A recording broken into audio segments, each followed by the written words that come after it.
Hello, this is Sujoy Das, and my presentation today is Mountain Moments, the stories behind my images from the Indian Himalaya.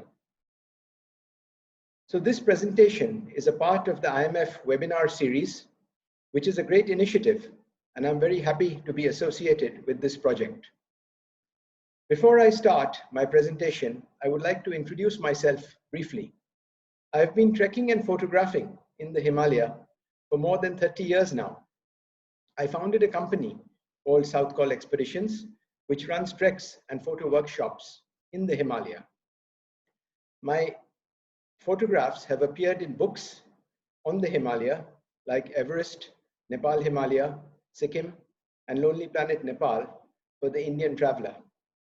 And my photo essays have appeared in magazines and newspapers, both nationally and internationally.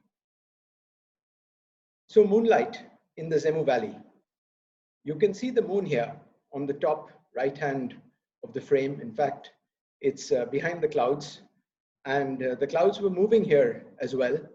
So in order to give some fluidity to the clouds, I took this picture with a 25-second exposure, and that has in fact blurred the clouds, and the mountains are below.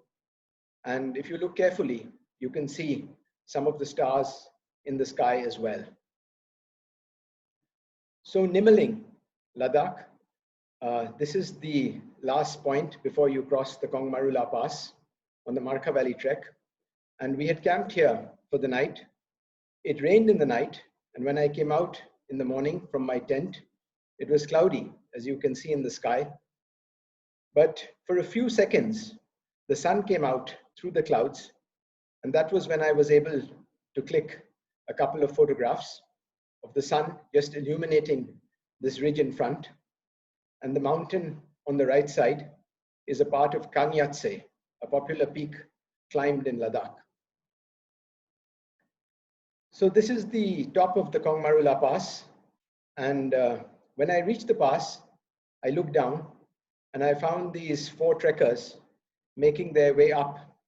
So I decided to position myself in such a manner that I could use them walking into the frame. I kept the prayer flags at the top of the frame, put Mount Kangyatse on the left, and waited for the trekkers to walk into the photograph, and then took this picture. So sometimes, if you can plan your picture before it actually happens, you do get an interesting image. It's hard to shoot the Milky Way. I've tried many times, and there have been more failures than successes. The problem really is that you need a very clear night sky, which we don't get that often, and you need to shoot at a time when there is still some light left in the sky, so that the sky doesn't become inky black. So this photograph, taken on one of our campsites on the Phiang to Hundat trek, was taken with a 20mm wide-angle lens, and the exposure was for 30 seconds. I took a number of photographs because I was not sure which one was going to work, and I think that's the best thing to do when you want to shoot the Milky Way. Sometimes simplicity can be beautiful. This lone cloud catching the early morning rays of the sun when the mountains in the valley are still dark makes a very simple but arresting image. Green Lakes is a trek in the Zemu Valley in North Sikkim, and is definitely a worthwhile trek despite the problems and restrictions with the permit. Hankar village on the Markha Valley trek. And this image is interesting because it's taken almost with the sun going down. You have the lights of the village of Hankar, which have come up in the middle. Just above that, you have the rocks of the Ladakh mountains in different colors. And in the foreground, a shaft of light has illuminated the fields of Hankar. So all in all, a very contrasty and interesting photograph.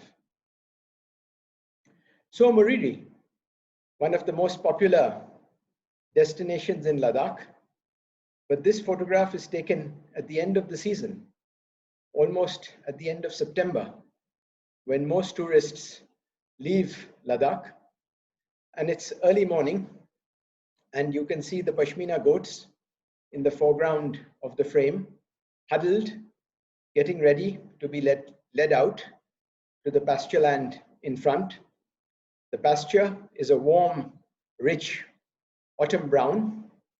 Behind that, you have the blue waters of Somoriri, and above that, there is fresh snow on the peaks of Chamser and Lungser, Kangri.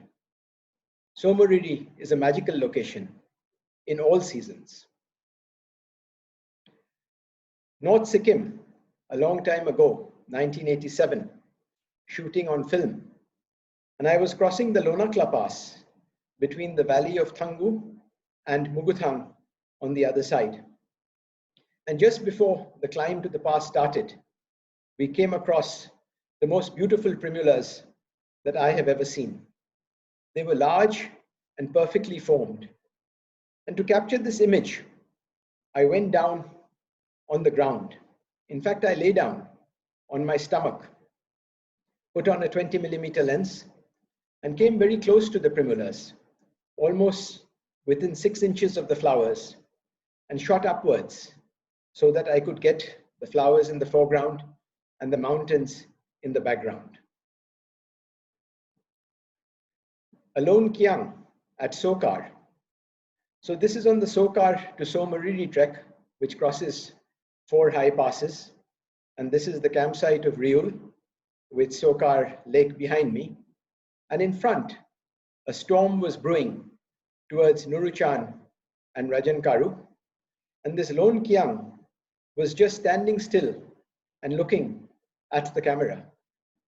The interesting part of this photograph is the contrast of colors.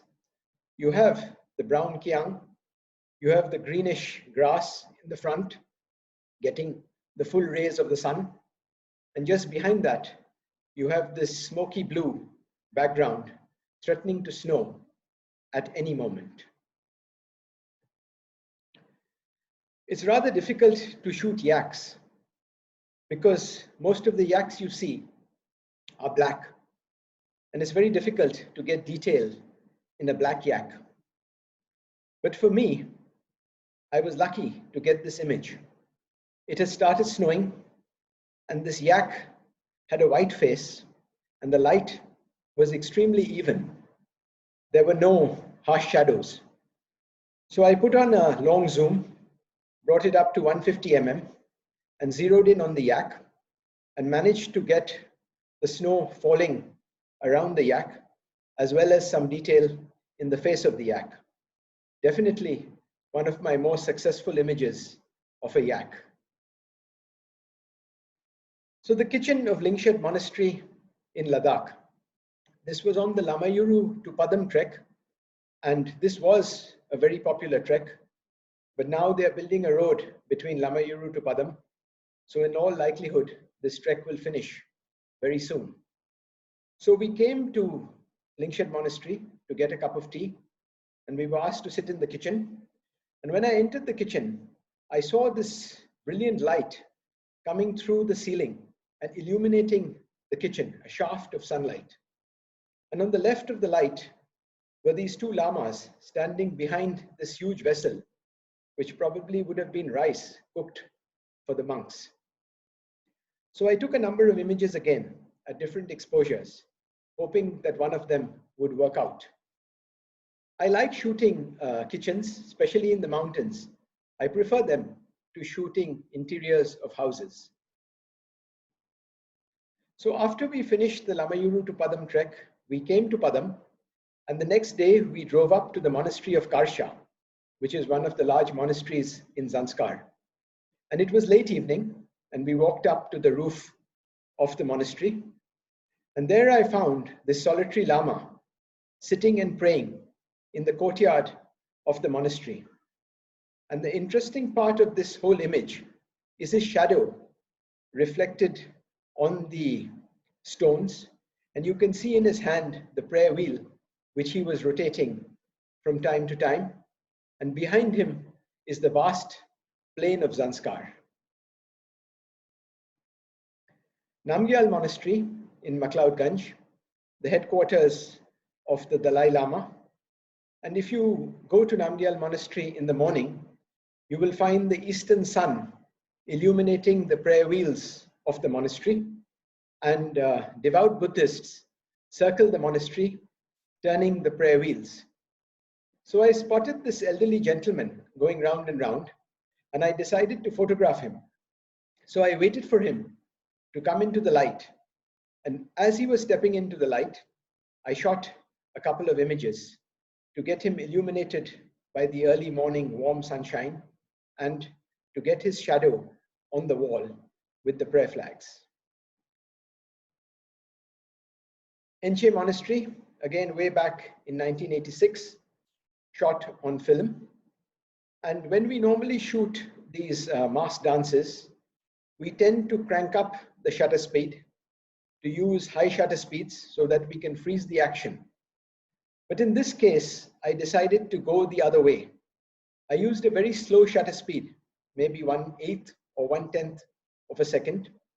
I climbed to the first floor of the monastery, put on a short telephoto lens, an 85 mm, and looked down at the dancing skeleton dancer and panned my camera and took a few pictures.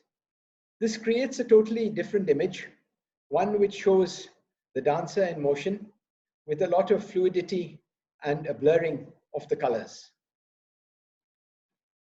So when we are in the Himalayas, all of us, including me, tend to focus our attention on the high peaks. We tend to shoot the high mountains to the exclusion of everything else. But there is a lot else to shoot in the Himalayas. And sometimes it is very near you, but you miss it and you pass by. This is a small stream in Spiti, and the grass had been covered by these ice crystals after the snow. And there was an interesting detail on the water itself, which has blurred. So small things like this often come together to make a very interesting photograph. And forests are, of course, interesting as well. And when you trek, you do go through a number of forests. But this is a very special forest. This is a forest in the Zemu Valley, which you pass on the second day of the trek. And the details and texture in this forest are simply incredible. So here I've zoomed in on the bark of the tree. And from the tree, there is this delicate creeper, which is looking as though it's going to fall off at any moment. And this forest had a huge number of photographic opportunities. And in fact, I did a photo essay called The Forests of the Zemu Valley, which is on my website. So for me, black and white photography is still very alive, and it's my preferred medium. And if you're driving between Nako and Tabo in Spiti, you will come across these rock formations from the road itself. And if you're there in late afternoon, you will see the textures like this, as well as the light and shadow details. The window seat on the Delhi to Leh flight is in great demand. But if you're lucky enough to get the seat, then, and if the weather is good, you will see the Himalayas below you like a rolling plain sweeping away into the horizon. It's useful to go slightly tighter. Instead of using a wide angle lens, use something close to a normal lens, like a 50-60 mm, because this will take away the window from the frame and help you to focus on the mountains. So Douglas Freshfield, when he did the circuit of Kanchenjunga in 1899 with the famed Italian photographer Vittorio Sella, called Siniolchu the most superb triumph of mountain architecture. And in this photograph, taken from rest camp, you can see why he said this. The scale of the mountain is enormous, You have these three trekkers standing in the bottom middle of the frame, and they are just like midgets. And then you have the sweep of the north face of Siniolchu, piercing the heavens. So this is my last slide in this presentation, and this is a view which has been a part of my growing up, and it is a mountain which has been a major part of my life, and it still is, Kanchenjunga. Many of you would be familiar with this view. It is the Kanchenjunga range from Sandakphu. Many of you would have been here.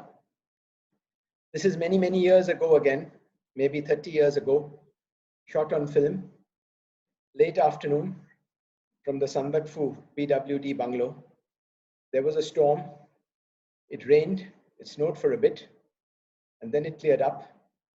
The clouds lifted, and the Kanchenjunga range came out in all its glory. One of the great views of the Himalaya. So before I end, I would like to share my philosophy with you.